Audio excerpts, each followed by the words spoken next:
empezaremos con temas de gram negativos, ¿ya? Y es una forma muy práctica el ver los gram negativos en la medicina, ¿ya? Si es que lo puedes, digamos, agrupar en grandes grupos y por características específicas, tú puedes llegar a hablar del gram negativo que tú desees. No habría ninguna complicación en este caso. Entonces, comenzamos. Lo vamos a dividir de esta forma. Miren, vamos a ponerlo acá. Gram negativos, ¿ya? Y estos gram negativos los vamos a agrupar. Los vamos a agrupar en 4 grandes grupos, ¿ya? Es importante para nosotros saber estos ciertos grandes grupos para que ustedes después puedan asociar mucho más rápido el microorganismo del que quieran hablar. Empezamos. Los 4 grandes grupos de gram negativos vamos a agruparlos en base a su forma. En este caso tenemos los diplococos, después tenemos los cocobacilos, después tenemos los bacilos y finalmente lo que corresponde a los bastones curvos. También son bacilos, ¿ya? Pero lo digo de esta forma porque al final de cuentas, para algunos tipos de exámenes lo mencionan como esa característica y después se tornan como sorprendidos cuando no saben cómo definirlo. Entonces, estos son los 4 grandes grupos. Con estos 4 grandes grupos nosotros podemos hacer maravillas, ¿ya? Dentro de los diplococos, lo primero que vamos a preguntarnos es esto, ¿ya? Si son aerobios o son anaerobios, ¿ya? Entonces, por ejemplo, si tenemos diplococos, ¿ya? Vamos a hacernos las preguntas.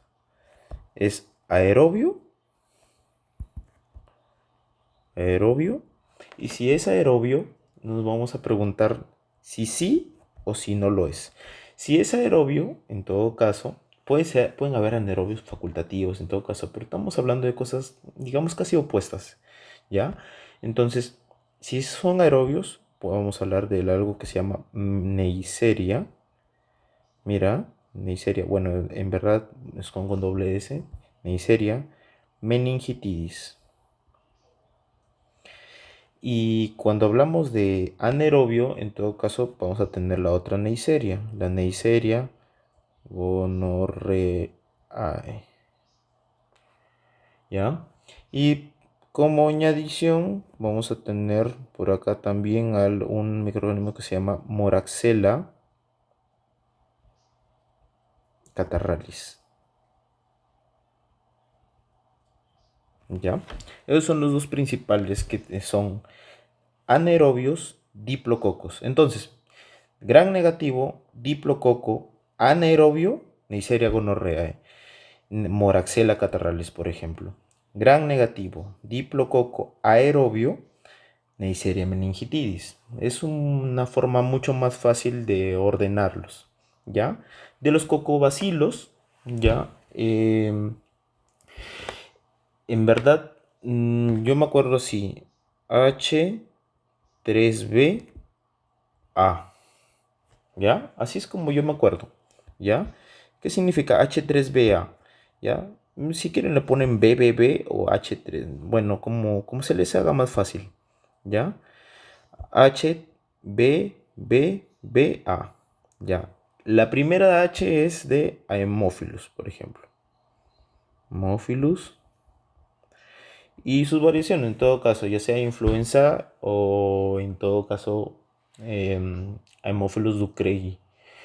En este caso, la Haemophilus sí o sí es cocobacilo gran negativo. Entonces, la Haemophilus así no me lo pongo como grupo. Después, la primera B de Bordetella, ¿ya? Ya sea pertussis, ya sea en este caso la tosferina y la siguiente B, la Bartonella, ya, Bartonella en su presentación, Bartonella basiliformis, y la otra que es la Bartonella quintana. La Bartonella basiliformis es la enfermedad de la orolla, ya. La Bartonella quintana, a diferencia de esa, es la fiebre de las trincheras, ya. Entonces, la bartonelosis también. La siguiente B, Brucella, ya. Y como último, la A, que es Acinetobacter, ¿ya? Entonces, ¿qué cosas podemos decir? A Haemophilus. Bueno, podemos poner acá, es una causa de bronquiectasias, ¿ya? Es de la primera que debes pensar cuando hablas de bronquiectasias. Obviamente también hay microorganismos como las pseudomonas que también pueden generar eso, pero hablar de la primera causa de bronquiectasis es hablar de hemófilos, así en la parte bacteriana, ¿ya? Después, bordetela, nosotros sabemos, lo relacionamos con la tosferina o el coqueluche, ¿ya? La bartonelosis, la fiebre de la orolla, ¿ya? Y en todo caso, la fiebre de las trincheras, en todo si es que hablamos de la Bartonella quintana, la brucelosis, ¿ya? La brucelosis piensa en leche, ¿ya? Principalmente se da por consumir leche no pasteurizada, leche de ganado vacuno en este caso. La consumes directamente, obviamente está ahí colonizada con las bacterias, no está procesada, no hay un proceso de pasteurización. En todo caso, esa es la forma de contagio de la brucelosis. Las máximo que te van a preguntar, bueno, los síntomas son algunos parecidos a, por ejemplo, la tuberculosis, es una fiebre prolongada, ya, es una fiebre mayor a 14 días generalmente, o puede estar también asociada a sudoración nocturna, al igual que la tuberculosis, ¿ya? Y tiene un compromiso osteoarticular. En este caso, cuando hablamos netamente de brucelosis, mencionamos el tema de la afección de la articulación sacroiliac, hablamos de sacroileitis. Y finalmente, por acá la Cinetobacter, hablamos del microorganismo generalmente nosocomial llamado Acinetobacter baumannii, ¿ya? Que principalmente va a estar acompañando a la pseudomona,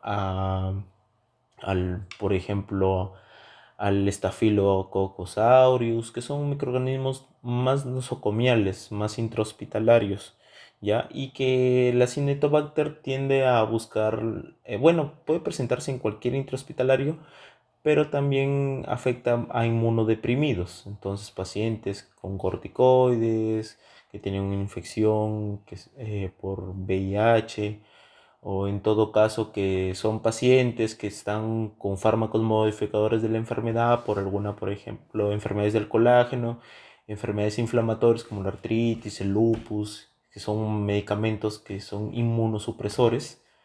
Al final de cuentas, todo eso puede ser un factor de riesgo para infección por microorganismos que son oportunistas, ¿ya? En este caso, uno de ellos podría ser el Acinetobacter, pero que a predominio de pacientes hospitalizados, ¿ya?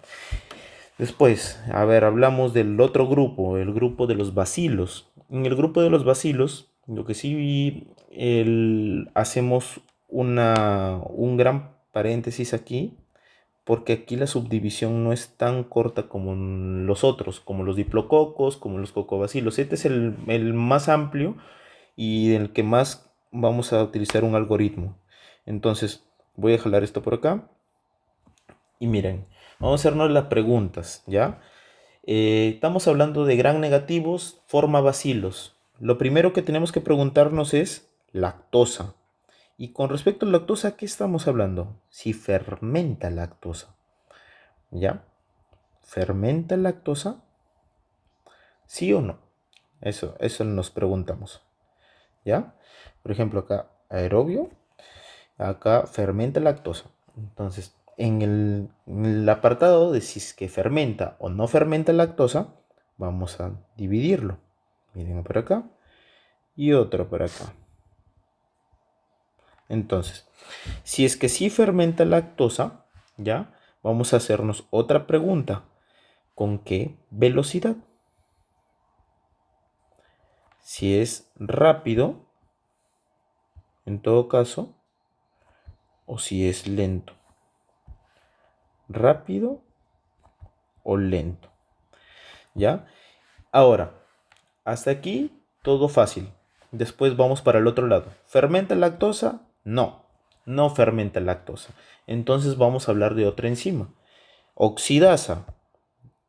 Oxidasa. Vamos a hacer la pregunta. ¿Ya? Si oxidasa positiva u oxidasa negativa. ¿Ya? Oxidasa positiva, tenemos un agente. Oxidasa negativa y vamos a volver a esta zona. Ácido sulfídrico positiva o negativa. ¿Ya? Positiva o negativa. Esta es la última pregunta de este algoritmo. Entonces, volvemos. Si los bacilos fermentan lactosa, vas por dos vías. Si la fermenta, preguntas con qué velocidad. Si no la fermenta, preguntas si es oxidasa. Si es oxidasa positiva, tenemos un agente. Si es oxidasa negativa, lo subdivides. Preguntas, ¿es productor de ácido sulfídrico? ¿Sí o no? Si no, tenemos dos agentes y sí, también en todo caso. Entonces, vamos allá a explicar cuáles son los posibles agentes que vamos a mencionar. Los voy a poner de rojo. Entonces, en una bacteria gram negativa, bacilo, ¿ya? Fermenta lactosa. ¿Con qué velocidad? Si la velocidad de fermentación de lactosa es rápida, nosotros pensamos en E. coli, ¿ya? En Klebsiella, ¿ya? Y por ahí está Enterobacter, sinceramente. Pero son las más características: E. coli, Klebsiella. Pues si quieren lo pongo, Enterobacter. ¿Ya? Y con respecto a la velocidad lenta, estamos hablando de Serratia, ¿ya? De Citrobacter, por ejemplo, ¿ya? Lo voy a poner, Citrobacter, ¿ya? Hasta ahí todo bonito. Ahora, vamos por el otro camino. Gran negativo, bacilo. ¿Fermenta lactosa? No. Ahora vas por la parte oxidasa positiva, ¿sí o no? En caso sea así, tu respuesta es Pseudomonas. Pseudomonas aeruginosa. ¿Ya? Eso es un agente nosocomial. Si quieren, le podemos ampliar la información justo un poquito más adelante. ¿Ya? Acabando el algoritmo. Por ejemplo, ácido sulfídrico positiva es la pregunta a realizar en caso nosotros hayamos dicho que no fermenta lactosa y que no es oxidasa. Si es oxidasa negativa y lactosa negativa, pregunta si es ácido sulfídrico. Positiva, tenemos agentes como cuáles, como la salmonela, ¿ya? Y como el proteus, ¿ya? Y en las ácidos sulfídricos negativas tenemos a la Shigella y tenemos a la Yersinia. Ya, datos adicionales de cada uno de ellos, a ver, podemos ponerlos abajo. Por ejemplo, tenemos E. coli, ¿ya? E. coli tiene 4 subdivisiones, ¿ya? Tenemos la E. coli, ya para empezar es un bacilo, volviendo al punto, bacilo, gran negativo, lactosa, positivo y rápido, ¿ya? Entonces, la E. coli tiene 4 subgrupos, ¿ya? La E. coli enterotoxigénica, la E. coli enterohemorrágica, la E. coli enteropatógena y la E. coli enteroinvasiva. A ver, ¿qué podemos decir de cada una? La E. coli enterotoxigénica es la gran conocida como la diarrea del viajero, la causante de la enfermedad de diarrea del viajero. ¿Ya? La diarrea del viajero, en verdad es una diarrea, obviamente acuosa, no secretora. O sea, no tiene moco, no es una diarrea disentérica, no hay sangre en este caso. Es una diarrea generalmente autolimitada, ¿ya? Que lo importante es mantenerte hidratado porque, como le digo, al ser autolimitado tu propio sistema te defiende y no habría necesidad de uso de, por ejemplo, tratamiento antibiótico en estos casos, ¿ya? Después tenemos la E. coli enteromorrágica, ¿ya? A ver, ¿qué podemos decir de la E. coli enteromorrágica? Existen factores de riesgo para tener esta infección. Principalmente son los alimentos mal cocinados. Por ejemplo, el consumir carne cruda. Por ejemplo, los vegetales, en este caso los vegetales frescos son también factor de riesgo. Pero, ¿qué nos importa con esta E. coli enteromorrágica? Su toxina, ¿ya? La toxina que produce la E. coli enteromorrágica, la toxina similar a la toxina Shiga, ¿ya? Y esta es causante, ¿ya? Del síndrome, puede causar síndrome urémico hemolítico, que tiene una triada, ¿ya? Anemia, plaquetopenia, y cursa también con incremento de productos nitrogenados que indica una AQI, una falla renal, una injuria renal, ¿ya? Esa es la triada del síndrome urémico hemolítico.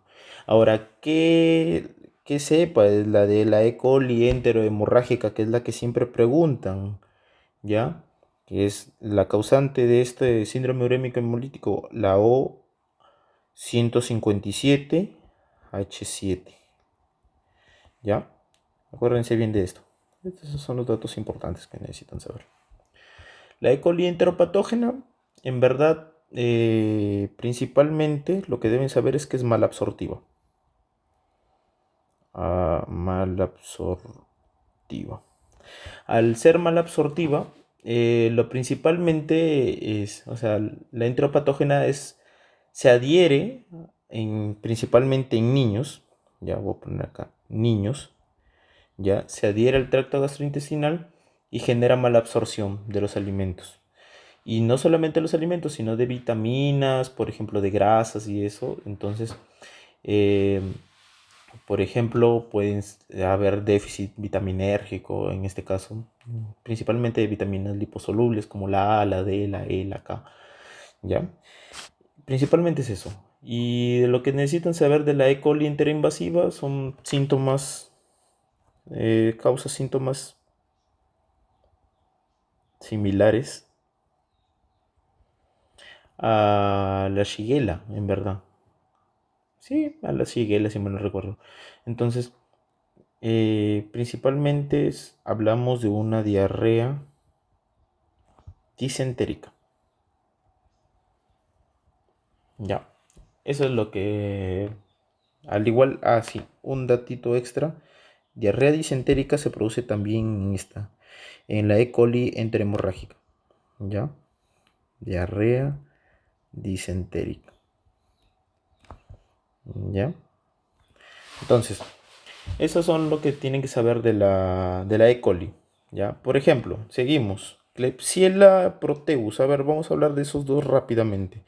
¿Qué nos importa de ellos? ¿Ya? Tanto el proteus como la Klebsiella. ¿Ya? Ambos son parásitos, bueno, son bacterias que hablo, son parásitos, no.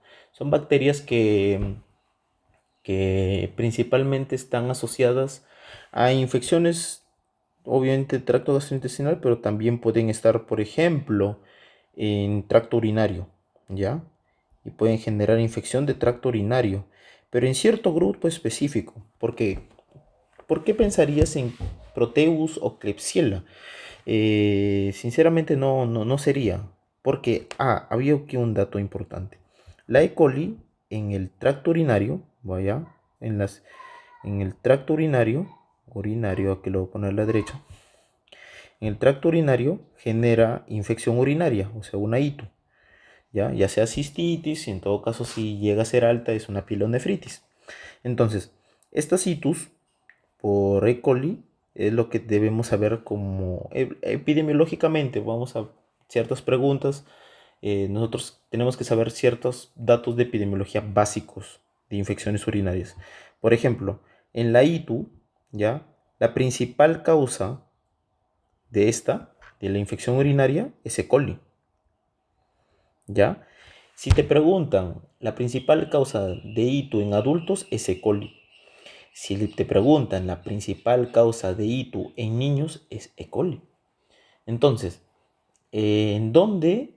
¿Cuáles son los grupos en los cuales la E. coli no es predominante? Aquí es donde vamos acá la parte de Proteus y Klebsiella. Principalmente en gente que tiene cálculos, pero no cualquier cálculo, porque en verdad la E. coli está también presente en gente que también tiene cálculos renales, pero específicamente en un tipo específico de cálculo, los cálculos de estrubita, ¿ya? Y la estrubita tiene una composición, ¿ya? Eso es cuestión básica que tienes que saber. La estrubita es un cálculo que está formado de fosfato, o sea, de PO4, fosfato, ¿ya? Magnesio y fosfato, magnesio y amonio, ¿ya? Estos son los cálculos de estrubita que nosotros debemos recordar. Ahora, ¿por qué le estoy diciendo los cálculos de estrubita? ¿Ya? Porque al final de cuentas, los principales agentes causantes de infección urinaria en personas portadoras o sea, que tienen cálculos de estrubita, son el Proteus y la Klebsiella. ¿En qué orden? El Proteus en primer lugar y la Klebsiella en segundo. ¿Ya? Eso es lo que necesitan saber. Son preguntas sí o sí de epidemiología que ustedes deben saber. Después, em, a ver, de Pseudomonas aeruginosa, ¿ya? Pseudomona. Pseudomonas aeruginosa. La Pseudomonas aeruginosa es una bacteria que nosotros más la relacionamos con el ámbito intrahospitalario, ¿ya? Intrahospitalario.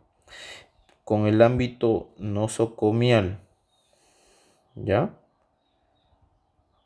¿Ya? Con el ámbito nosocomial. Y hablamos de esta bacteria, si no es en el ámbito intrahospitalario, en el ámbito nosocomial, por acá, en ámbitos extrahospitalarios, por ejemplo, en la parte de otorrino, ¿ya? Otorrinolaringología. Ahorita vamos a hablar de esto, ¿ya? Entonces, tenemos la Pseudomonas aeruginosa, es una de las principales. Esta coloniza muchos sistemas o muchos órganos, por ejemplo.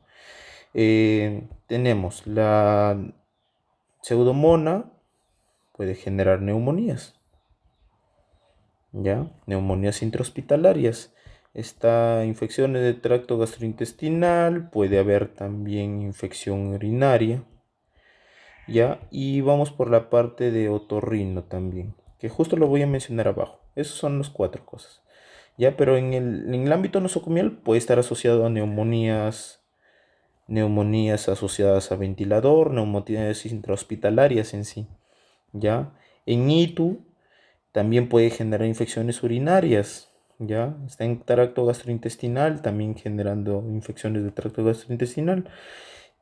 Pero lo que deberían también recordar es la importancia, o en este caso, el riesgo en el ámbito de la otorrinolaringología. La pseudomonas aeruginosa puede causar otitis externa, ¿ya? Ya, otitis externa. ¿En qué casos? Personas, personas que acuden a piscinas, ¿ya? A piscinas. Personas que entran a piscinas, piscinas públicas. Bueno, en verdad, no necesariamente tiene que ser una piscina pública para que tengas infección por pseudomonas, pero en este caso, piscinas contaminadas con pseudomonas y generan una otitis externa. ¿Y cómo te das cuenta que es una infección por pseudomonas? Por la secreción, ¿ya? O sea, hay dolor, hay disminución de la audición, ¿ya? Pero principalmente es el dolor y esto se le añade una secreción de característica azul verdosa, ¿ya? Cuando pase eso, piensa en pseudomonas, ¿ya? Y pregunta si el antecedente es que haya estado en la playa, se haya metido al mar o en este caso principalmente a piscinas. Generalmente le dicen la enfermedad del bañista o algo así. Entonces, eso es lo que sí debes preguntar. Después, por ejemplo, también causa otra otitis, ¿ya?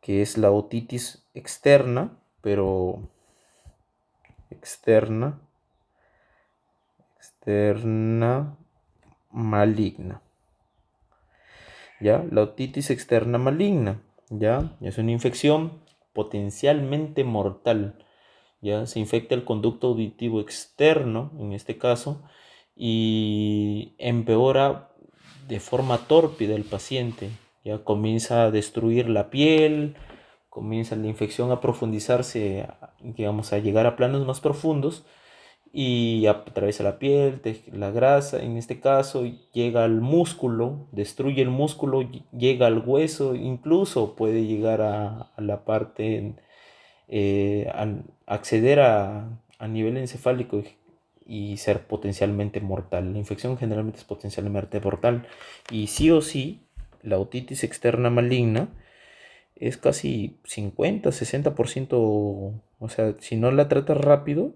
inicialmente 60% de la mortalidad. Y puede ascender a mucho más si es que no recibes el tratamiento adecuado. En todo caso, entonces, ¿cuál es el tratamiento de esta otitis externa? Es antibióticos, antipseudomónicos en este caso, ya, más drenaje en este caso, más la cirugía. Cirugía, drenaje en este caso. ¿Ya? Entonces debe haber una limpieza quirúrgica de toda esta área y verificar si es que no ha profundizado más este agente infeccioso. ¿Ya? Principalmente eso. Después, por ejemplo, podemos hablar de salmonela, salmonela o en todo caso shigella. ¿Ya? Salmonela o shigella ya son causantes de diarreas, ¿ya? De infecciones del tracto gastrointestinal. Y la verdad es que lo que necesitas saber es, por ejemplo, la salmonella hay infiltrados monocíticos, la shigella hay infiltrados de polimorfonucleares. La salmonella generalmente es autolimitado, o sea, es un periodo de diarrea que sigue un periodo de constipación, ¿ya? Y verificas en este caso si es el, ambos, en este caso la salmonella es ácido sulfídrico positivo y la shigella es ácido sulfídrico negativo. Entonces, son pocas las características así, digamos, importantes, relevantes de cada uno. ¿Ya? Eso sería todo con respecto a la explicación de gran negativos, aunque faltan los bastones curvos. Los bastones curvos, a ver, ¿qué podemos decir de ellos? Porque sí hay una clasificación dentro de los bastones curvos que sí nos importa. Por ejemplo, aquí tenemos, creo que tres agentes que son relevantes y que podríamos hablar de cada uno. Uno es Campylobacter, Campylobacter jejuni. Después otro es Vibrio cholera.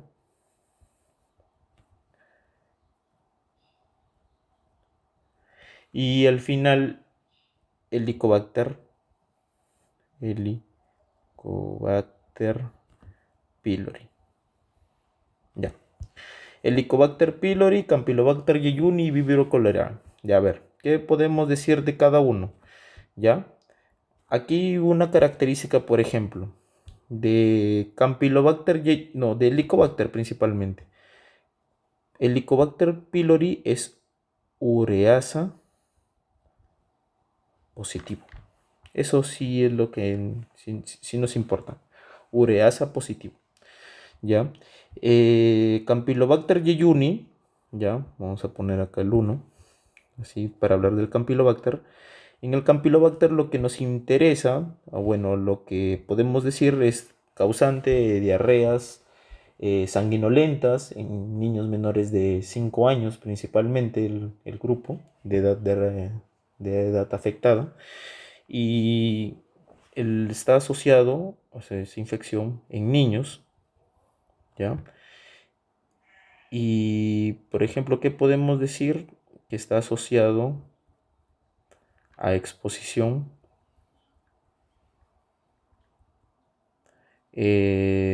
a aves de corral. ¿Ya? Si tiene el antecedente de exposición de aves de corral y tiene diarrea sanguinolenta, ¿ya? Es una diarrea sanguinolenta, ¿ya? Piensa y para colmo, en un niño de 2 a 5 años, bueno, principalmente menor de 5 años, piensa en Campylobacter. Después, ¿qué más? El Vibrio cólera es causante, en este caso, del cólera, ¿ya? Es una diarrea